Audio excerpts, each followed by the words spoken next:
como a fé é, para o entendimento, o meio próprio e proporcionado que conduz a alma à união divina de amor. Então são noções que nós não estamos muito acostumados quando se fala de Deus, né? E ele vai, aos pouquinhos, vai se tornando mais claro todo o livro, né? Que vai tratar deste assunto, mas aplicado também à vontade e à memória. Aqui ele vai falar mais do entendimento, ou seja, da inteligência. E ele vai então separar aquilo que não é um meio próprio daquilo que é um meio próprio. Um meio impróprio será aquele que não conduz ao objetivo que se tem. Se eu pego uma estrada, quero ir ao Rio de Janeiro, eu pego uma estrada que me leva para Campos, eu não vou chegar no Rio de Janeiro. Então, porque não é o meio próprio, como ele diz, próprio e proporcionado. Então, se uma coisa não é proporcionada a outra, se eu quero medir a altura de um prédio, um instrumento de som, o som não é proporcionado, não é próprio para medir a altura de um prédio, ou qualquer dimensão que seja de comprimento, né? Então, ele vai mostrar que as criaturas não são meios próprios. Voltando a uma comparação, né, o filme do Mel Gibson, por exemplo, ele pode me ajudar a me comover, pode me ajudar a pensar na paixão, evidentemente, né? Ou então mesmo de tomar uma resolução de pensar mais na paixão, de fazer uma via sacra, mas enquanto tal, os atores que estão ali na tela não são meios próprios de união com Deus. A união com Deus é mais do que se pensa. A união com Deus é realmente uma união como um amigo tem, quando ele fala ao seu amigo, ele está cara a cara, face a face, com o seu amigo e fala realmente a ele. Olha, para a alma ter falar a Deus, realmente, não falar de Deus, mas falar a Deus. Para isso aí é necessário o que São João da Cruz está descrevendo aqui. É uma união na obscuridade da fé. Ele exclui muita coisa, mais do que a gente podia pensar.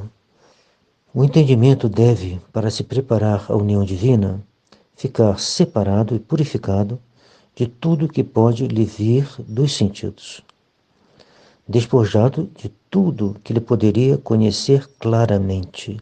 Aqui uma expressão que pede explicações, ele vai dar ao longo do livro, mas que é assim, meio espantoso, né? A gente tem, para entender, para crer no que nós estamos lendo, assim, no sentido de dar fé ao autor, a gente tem que ler várias vezes, e até mesmo assim fica uma parte de mistério, porque é o seguinte: quando eu estou pensando claramente, com ideias, então São João da Cruz dá a entender que eu devo despojar desse conhecimento claro. Confesso que eu não pego toda a profundidade do que ele está dizendo, mas, por exemplo, uma pessoa que está fazendo uma meditação discursiva, ele vai detalhando as coisas. Então, no Senhor é assim, no Senhor, Deus é puro espírito, Deus é a bondade infinita, Deus é a própria bondade, Deus é a própria sabedoria, Deus é... Então dá a entender que essa atividade, né, essas reflexões desse gênero, não são também meios próprios e proporcionados para a união. Para falar de Deus, sim, é muito boa, e ela vai preparar essa união, mas a união não está aí. A união está num olhar simples de fé, na obscuridade da fé. Essa é uma noção difícil para nós. Não sei se aplica essa palavra de Santa Teresinha antes de morrer. Uma irmã vê ela e pergunta assim: o que você está fazendo? Porque ela estava sofrendo muito, eu não estou fazendo, não podia fazer nada, né? Então o que você faz? Eu rezo. E o que você diz? Nada. eu amo. Então, provavelmente, me parece, é a ilustração do que está escrito aqui. Ela é unida a Deus na fé pura, sem mesmo um discurso. Discurso significa, né, um encadeamento de ideias. Não, ela não tinha ideias ali sucessivas, né? Ela tinha um olhar de fé na obscuridade da fé. Então a fé é o meio próximo e proporcionado para a união da alma com Deus. Pois a semelhança que há entre a fé e Deus é tão grande que não há outra diferença senão que não há outra diferença senão a de ver a Deus e de crer em Deus. Então, ver a Deus e crer em Deus é idêntico. É idêntico no seu objeto.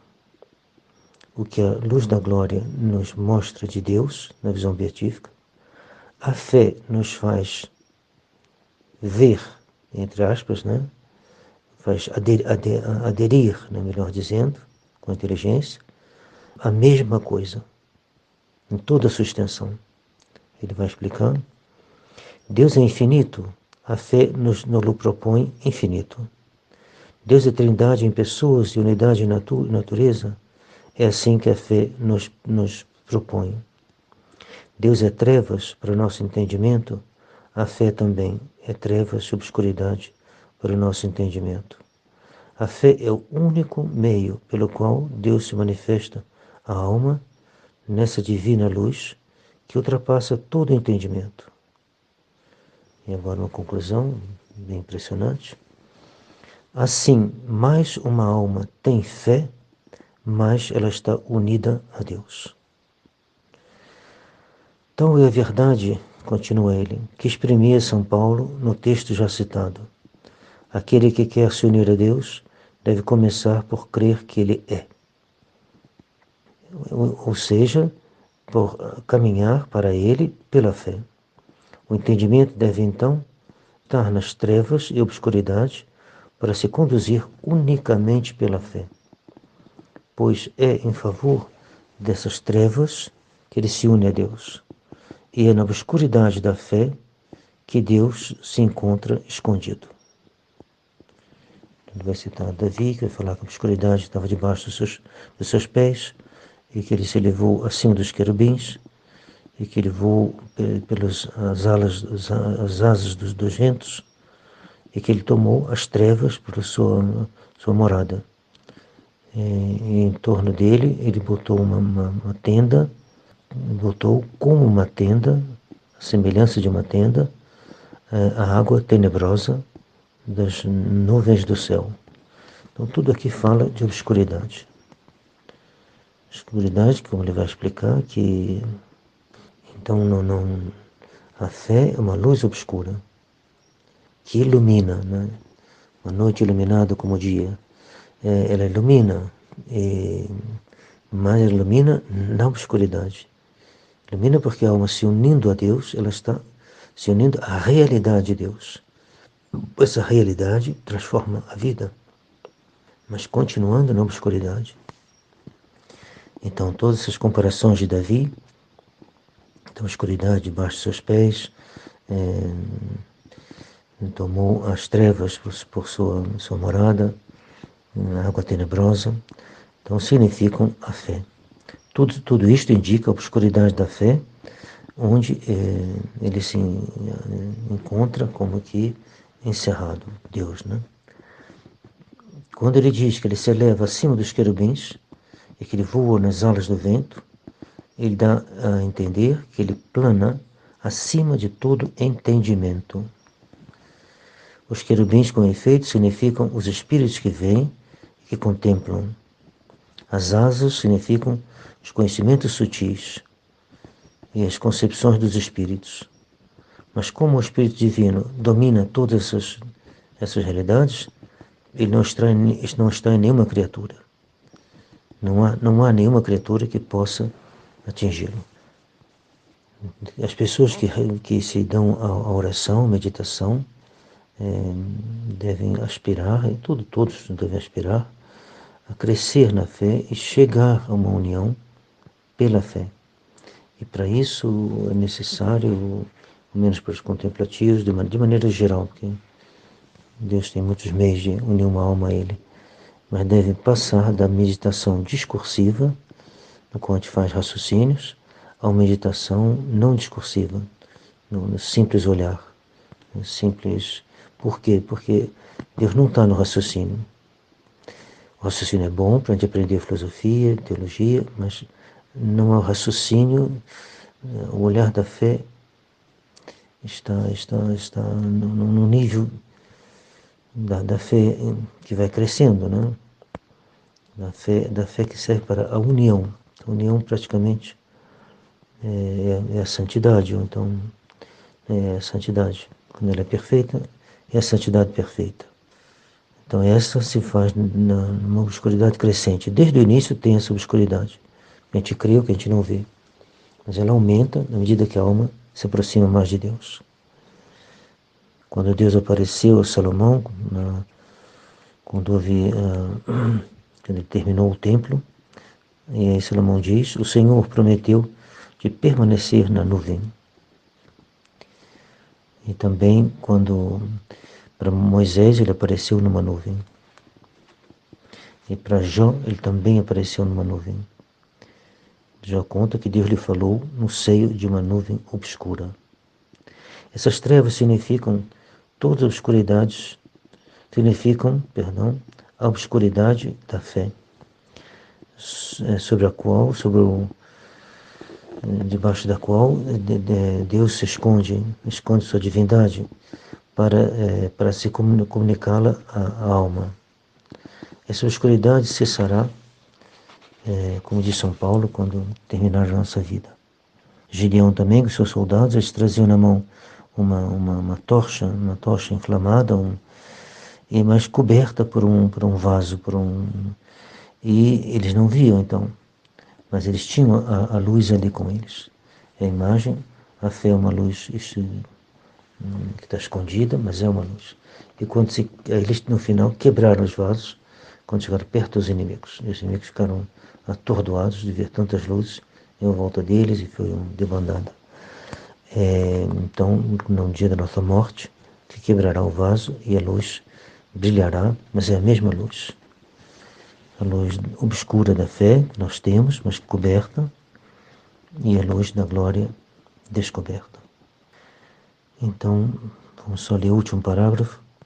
Me resta agora de falar em detalhe dos diversos conhecimentos e concepções que o entendimento pode adquirir, assim como dos obstáculos e males que eles podem gerar nesse caminho da fé. Nós diremos, além disso, como a alma deve se conduzir para que esses conhecimentos, que vêm dos sentidos ou do espírito, lhe sejam úteis e não nocivos. Então, ele é bem o assunto do livro, né? Ele vai examinar longamente essa questão da fé, né? Sem esquecer a questão da esperança e da caridade, mas ele desenvolve de maneira muito extensa, né? Essa questão da fé. Então espero que encontraremos aqui as luzes necessárias para ter uma noção exata dessa grande realidade que é a fé e, como ele diz, que fazer com os conhecimentos que nos vêm da criatura para que eles não nos sejam uma pedra de tropeço, mas que nos sejam úteis.